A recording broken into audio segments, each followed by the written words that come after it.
have a newer system version. Will be able to spend Christmas with his family. 18-year-old Michael Ian Campbell's out of jail on a $100,000 bond. The judge ordered him to stay off the internet and get mental help. Campbell has a court hearing next month in Colorado. He could go to jail for 5 years. An air crash killed 4 near Consumer Safety. Reporter Diane White digs deep into the products you use and the services you need, alerting you, informing you, defending you. Watch Consumer Safety. The companies all provide the insurance. Here, Black. 30% of all the people that do this is very important. Here, Black. 30% of all the people that do this are about 1/3 of the whole workforce of 100,000 people. Record. Providing meaningful, enjoyable, and easily paying work. Well, and there must be questions that I should ask when I call one of these companies for things that I need to know right off the top. Yeah, you should ask them, what their rate of pay is, obviously, after you've asked them if they need a driver. If they tell you they don't need a driver, ask them they have a waiting list. A lot of them have waiting lists, and within a couple, 3 weeks, or maybe a month, a position might open up at the very company you want the most to work for. Okay. Never cheese. It's great. As Greg said, it's not available. As they say on TV, it's not available in any store. But you can get it by calling this number, 800 Watch it. 207 Thank you for having me. All right. You want to go ahead and go home? You want to go ahead and go home? Look at it, Blake. Yeah, I think. No, I'm just going to stay home. Why? Oh, I don't know yet. Otherwise, anything I'll call and I'll come by and I'll drop the keys off. You may go home before you know. What are you doing? Watching it? Are you getting my picture? Yeah. Josh, just turn that around so you can see it. Oh, yeah. He's got that turned around. Let me see that. Just a second. Maegan. Grandma. Grandpa. And not me. Right. So let me see how much.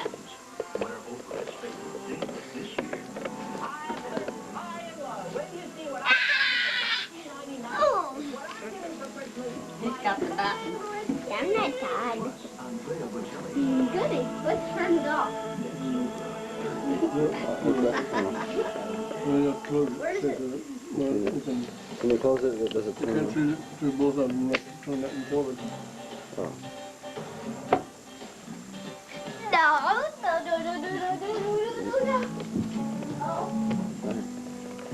For generations, I want to report. It's your thing. We'll be able to get in the house. What is it?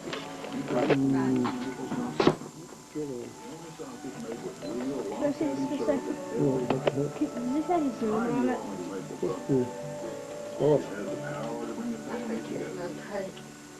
I didn't know I was paid. I didn't know what on it. 1896 and eventually reached Key West by connecting the Florida Keys with a series of viaducts. This extension to Key West was destroyed in 1935 by the Labor Day hurricane, leaving Miami as the southern end of the railroad. Throughout its over 100 years of service, the railroad has been at the forefront of many technological and operational advances. The FEC was among the first to use two-man crews, end-of-train devices, and concrete ties. Join us now as the Florida East Coast Railway. We'll travel the entire line between milepost 0 in Jacksonville to Miami. Mom, I beg out what? 65 miles.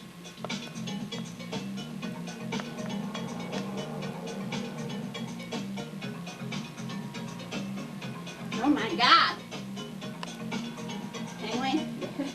There are usually always trains moving around the Beaver Street Tower, located at the throat of the busy CSX Moncrief Yard. FEC numbers 430 and 444 move a cut of cars past the brick structure on a transfer run.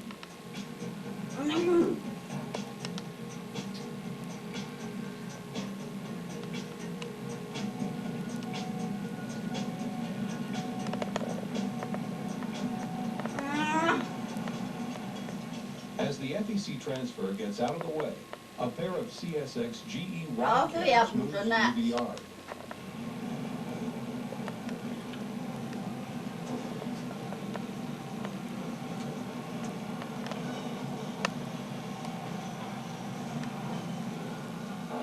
Bowden Yard, on Jacksonville's south side, located 8 miles from the start of the FEC, offers a broad panorama of sights and sound. Train and switcher movements around Bowden Yard at Jacksonville are monitored from behind the large windows of the tower. There it goes.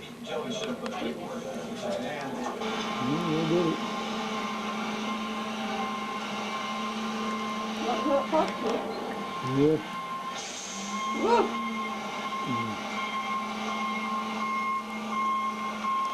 Dirty. Bad.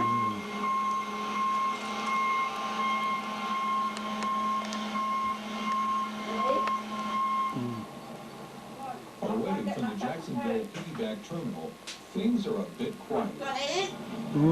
Hey, get out. A pair of GP40-2s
Get up there, so you can get up on top of the filing cabinet.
June up 40. March pork bellies are up 72 with the May up 75. In the grains this morning at the open, Kansas City March wheat is up 2 cents at 2.77 with May also up 2 pennies. Chicago March wheat up 1 1/4 at 2.48 1/2. The May is up 1 1/4. March soybeans up 3 1/2 at 5.05. The May is up 3 1/2 cents. Chicago March corn at 2.18 1/2. That's up 2 1/4. The May is up 1 3/4. Crude oil this morning, the April contract is down 30.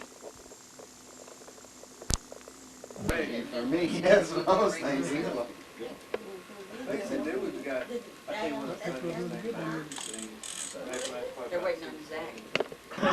That's right. He is really bashful. Dale's not here yet because he's looking for Josh. She says, oh, well, okay, she's got it. Oh, well, it's happened before. Yeah. All the time. Come to find out, she rode that big old bike. I didn't know that, you know, when she did it. Good expression, She too. said, that's okay, I'll ride it up. Here I am. Really? It was a full chopper. Really? I mean, it had rake forks and the whole bit. You know, them old nuts. I wouldn't even try it.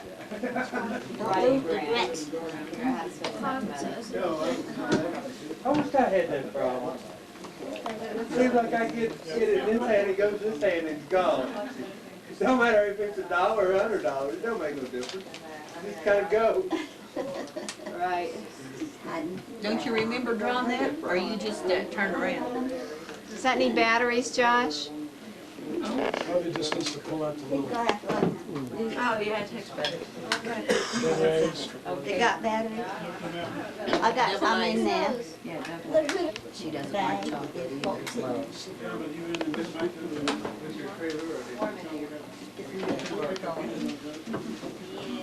It is warm in here.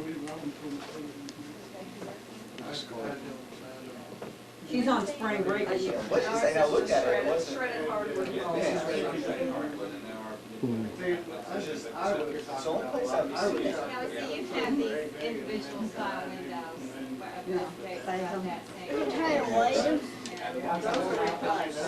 Here.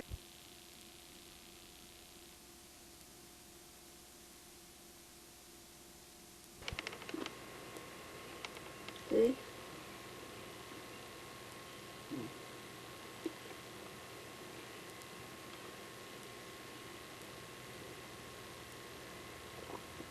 See? Now we can't sit down.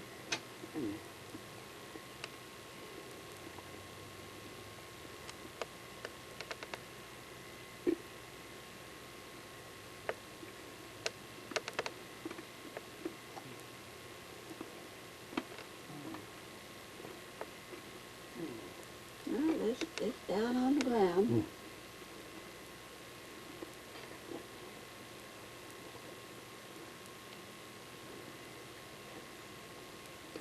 Now see why they don't have the restaurant out there anymore. They tore it up. See, look at that.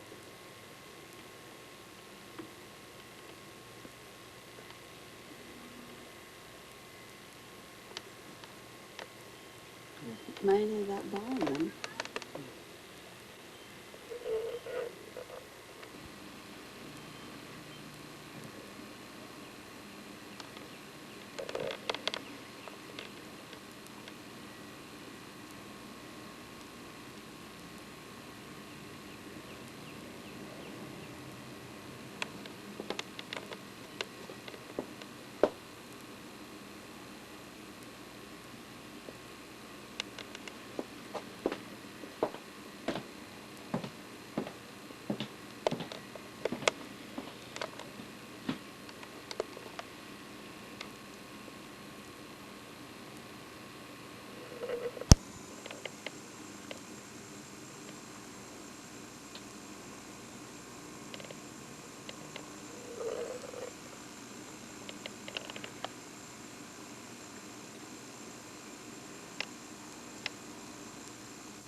She's still alive. Mm.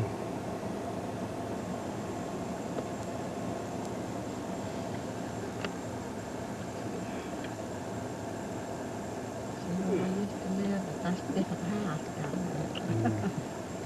When you got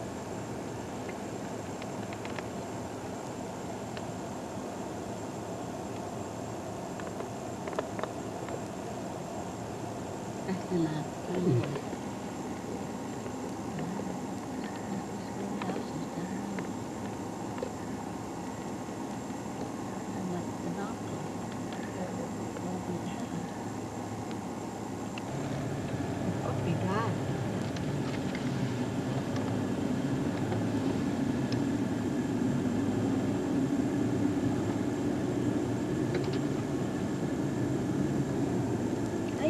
Get in the road on this side. You got the steering wheel up there. Oh, big one. Are you taping? We're not seeing that because the steering wheel's in the way. None above it.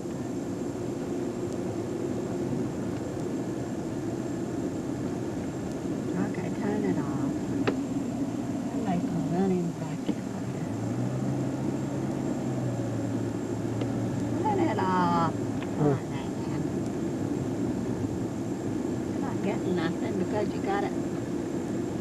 Oh, they got it above the steering wheel.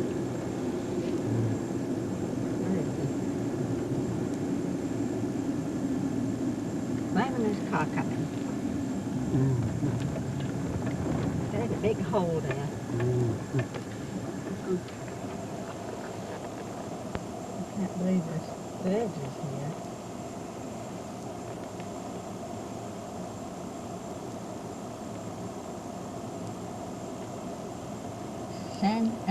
Springtown 7-Day Adventist Church is up there on that hill. So that's what's down here.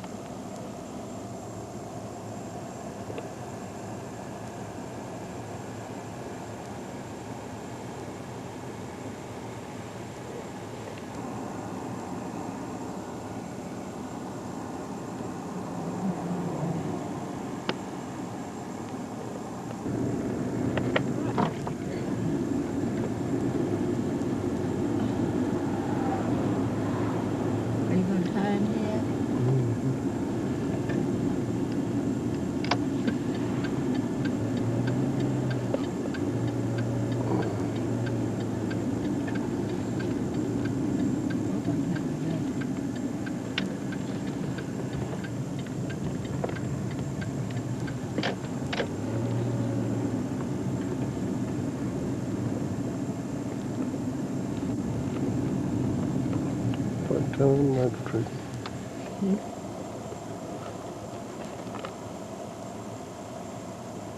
That's pretty.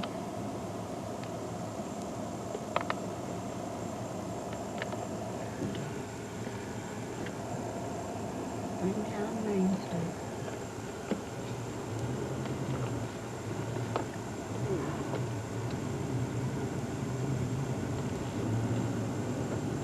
Put that down.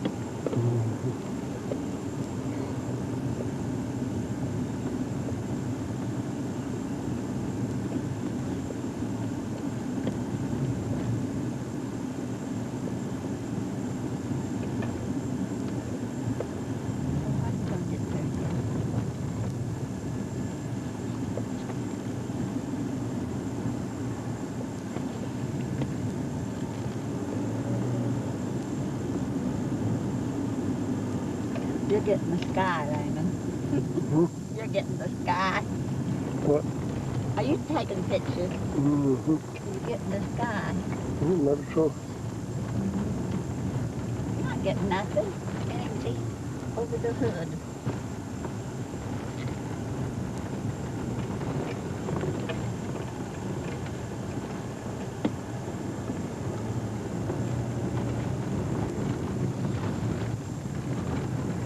Getting nothing.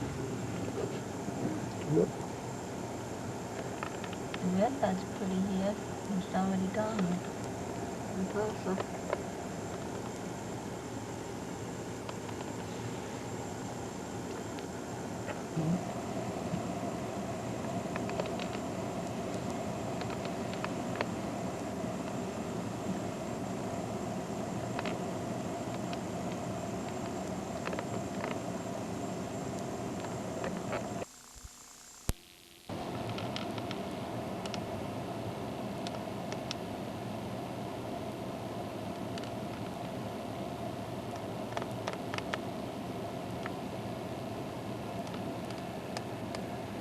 That's a knife.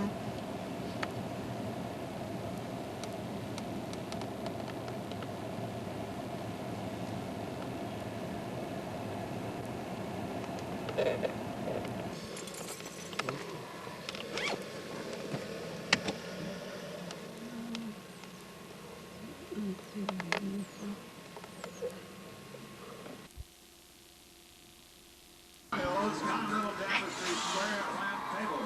Two-tone painted wood with interesting designs on the tabletop and apron from Royal.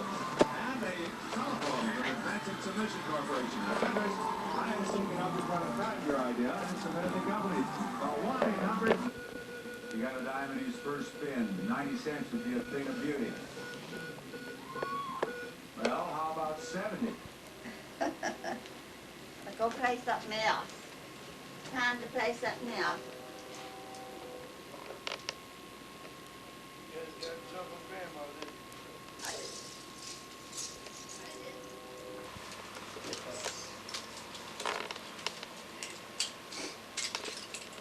Last part came last time on Blake's birthday.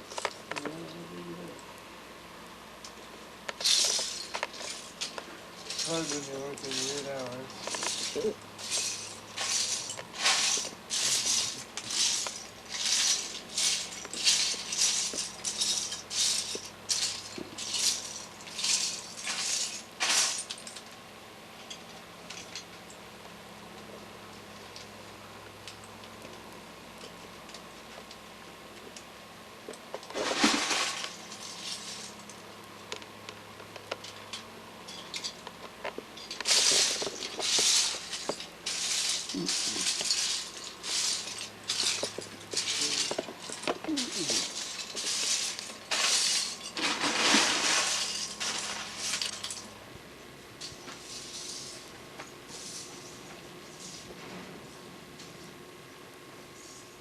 Got your picture Look in taken. the mirror.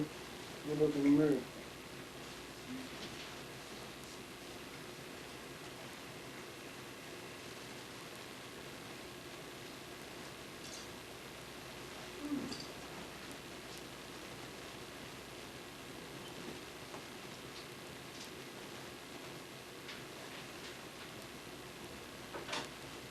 There's this one cut off. Cut off. Maegan, look in the mirror.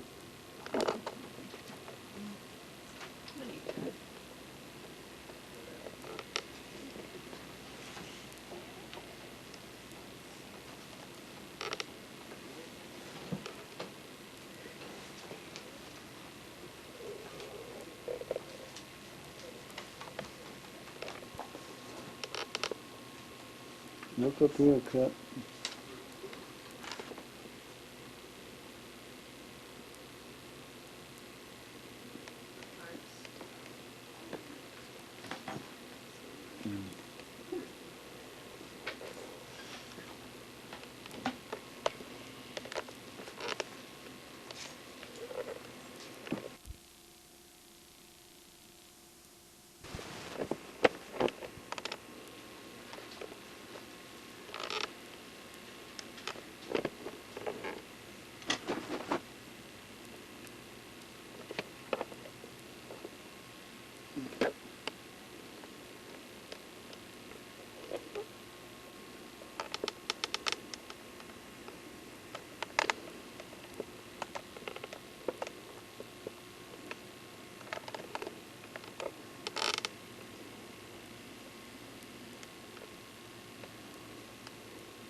Who they were voting for.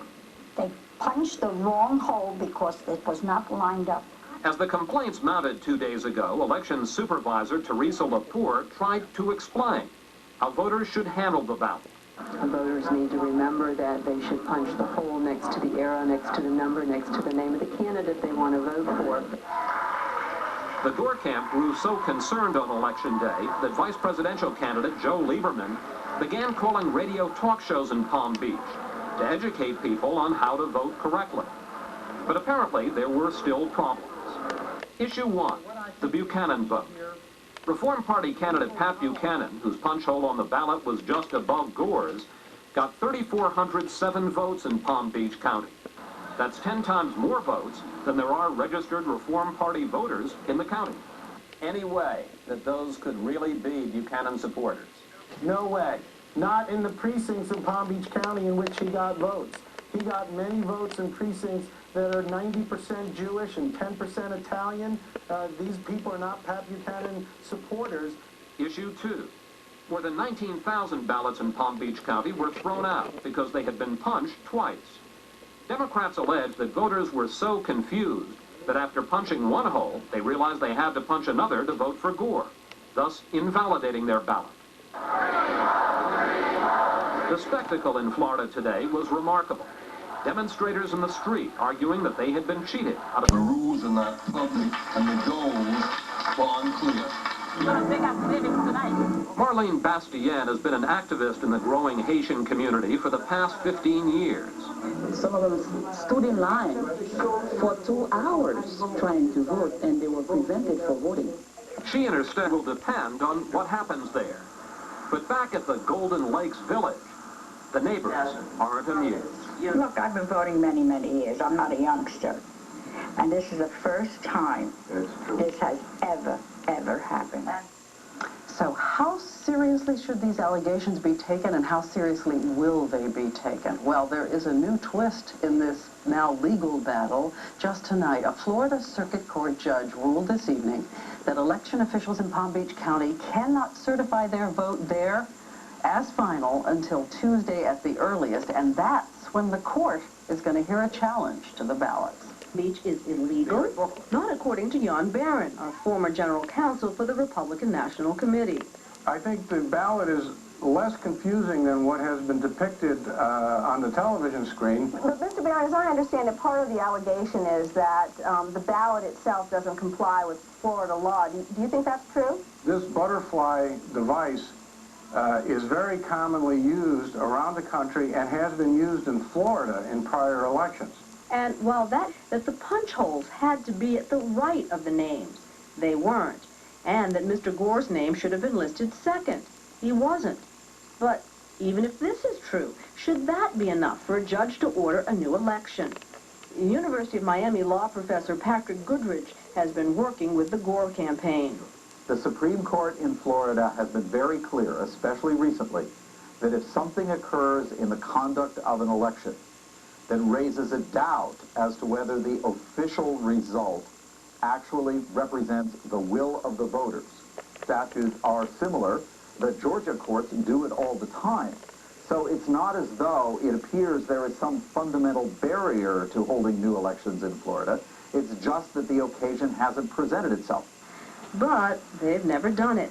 Never have the Florida courts thrown out an election.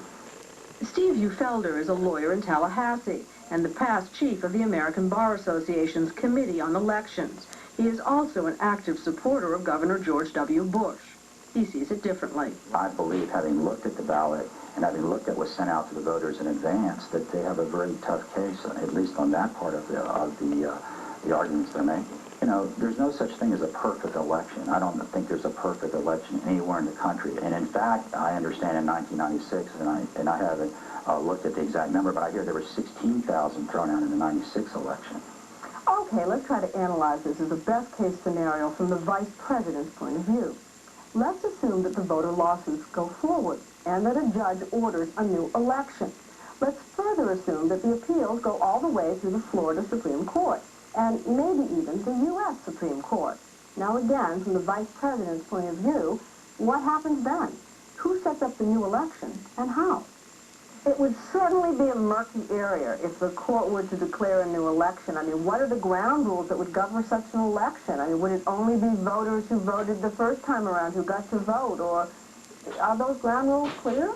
Actually, I think the ground rules would be rather straightforward. Obviously, the vote would occur only in the county. The county is the relevant unit here. There is a record, of course, of the people who voted in the first election. This whole thing is not just limited to Palm Beach County, Florida, or just to Florida. If this escalates, it's going to escalate nationwide. If we're going to borrow from mythology, the box is already open. What's already happened in Palm Beach is obviously troubling. The problem that we have here is not so much the election misconduct, but that the election misconduct, which is itself troubling, occurs in the context of this remarkably close election.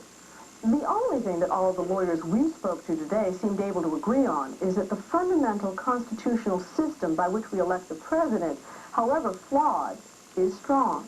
Many noted, however, that much will depend in the next few days on how the people in that system choose to behave.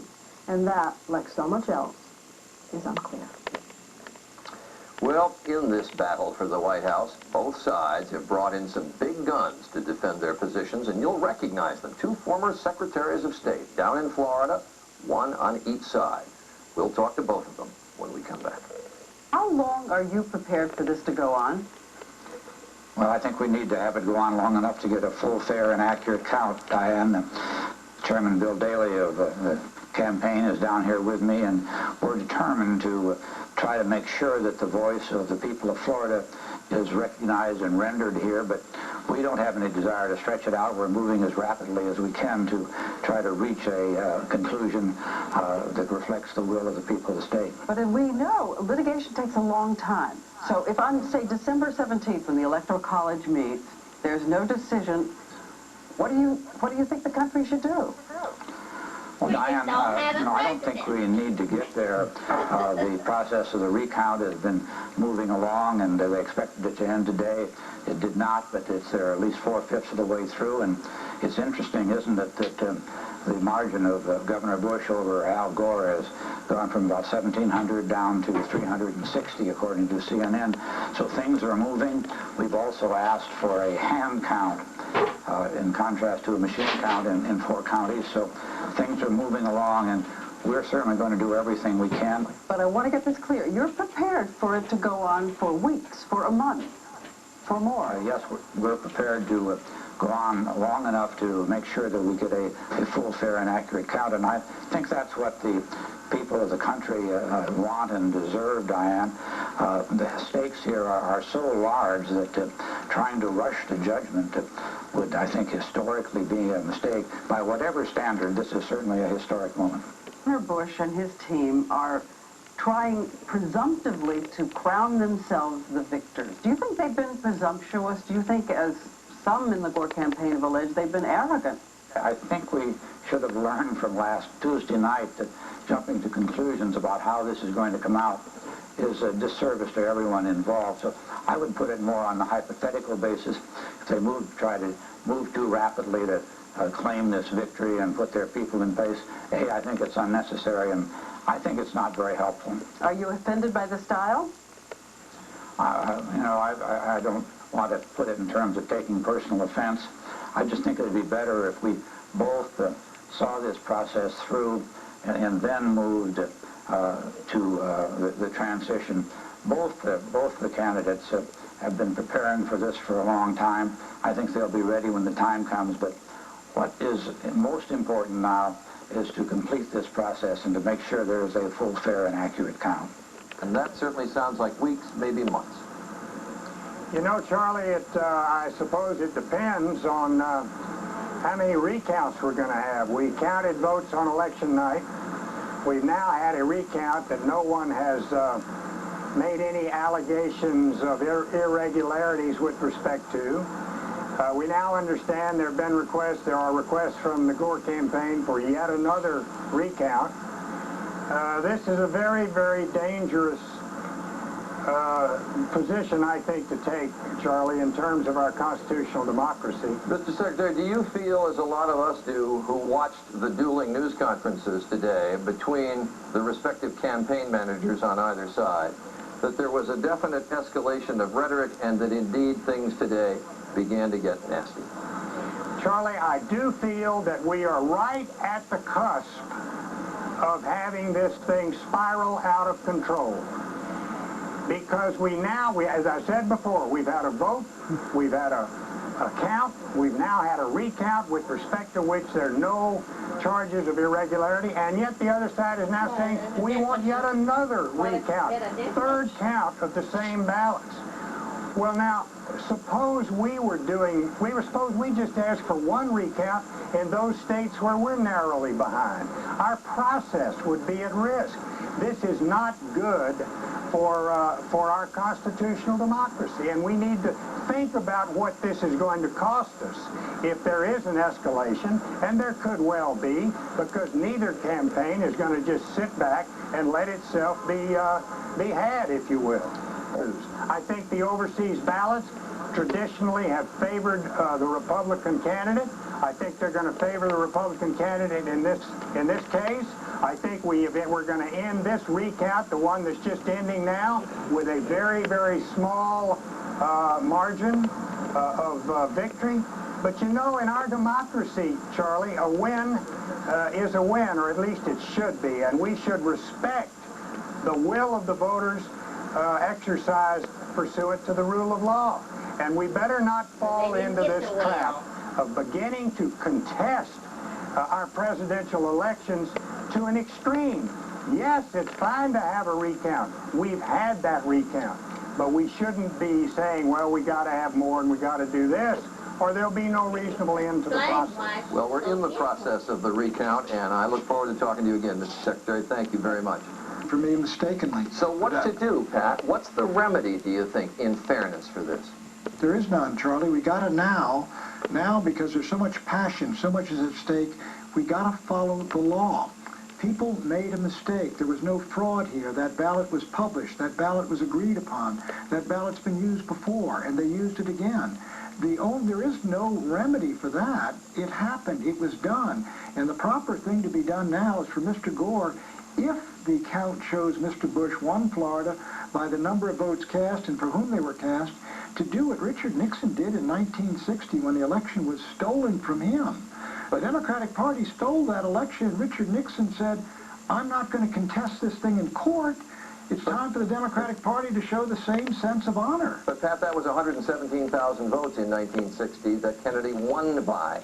This is going to come down perhaps to just a couple of hundred votes. Charlie, he didn't win by 117,000. He won by that nationally. He won by a few thousand in Illinois, a few thousand in Texas, a few thousand in Missouri. And the point is, that was stolen. This was not fraud. There is no fraud here. It was all above board. Some mistakes were made. You can't go in there and say, I made a mistake. I want to vote differently. What do you think is the remedy? To re-vote, Ralph Nader will endorse Gore down there, and he'll get those 5,000 votes. The whole county's been contaminated by this process. It's not the same ballot. At stake will be the presidency. Can one county decide that? You can't do something like that. That's a banana republic. Pat Buchanan, always interesting to talk to you.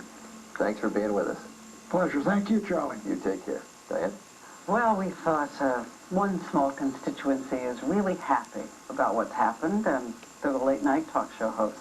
A couple of entries.